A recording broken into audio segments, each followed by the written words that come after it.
విజయ లక్ష్యం ఎంతైనా ప్రత్యర్థి ఎవరైనా 15 ఏళ్ల వైభవ్ సూర్యవంశీకి లెక్కే లేదు.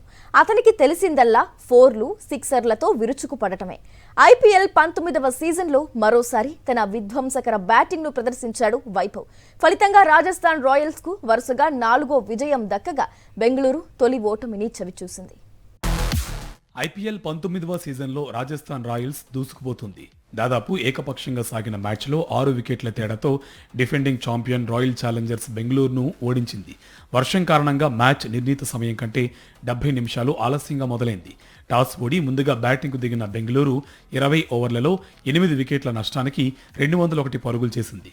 కెప్టెన్ రజత్ పాటీదార్ అర్ధ సెంచరీ చేయగా మంచి ఫామ్లో ఉన్న విరాట్ కోహ్లీని బిష్నోయ్ బౌల్డ్ చేసి ఆర్సీబీకి గట్టి దెబ్బ కొట్టాడు.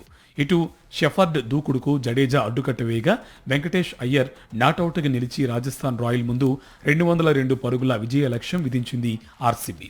రాజస్థాన్ రాయల్స్ 18 ఓవర్లోనే ఆర్సీబీ విధించిన లక్ష్యాన్ని ఛేదించింది. 4 వికెట్లు నష్టపోయి 202 పరుగులు చేసి జయకేతనం ఎగురవేసింది రాజస్థాన్. ఈ మ్యాచ్లో వైభవ్ సూర్యవంశీ మరోసారి మెరుపులు మెరిపించాడు. ఆర్సీబీ బౌలర్లపై చెలరేగి ఆడాడు. ఫోర్లు సిక్స్లతో పరుగుల వరద పారించారు.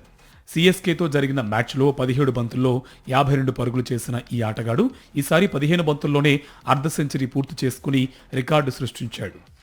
ఆట మొదటి నుంచే దూకుడుగా ఆడుతూ ఆర్సీబీ బౌలర్లకు చుక్కలు చూపించాడు ఈ 15 ఏళ్ల చిన్నోడు.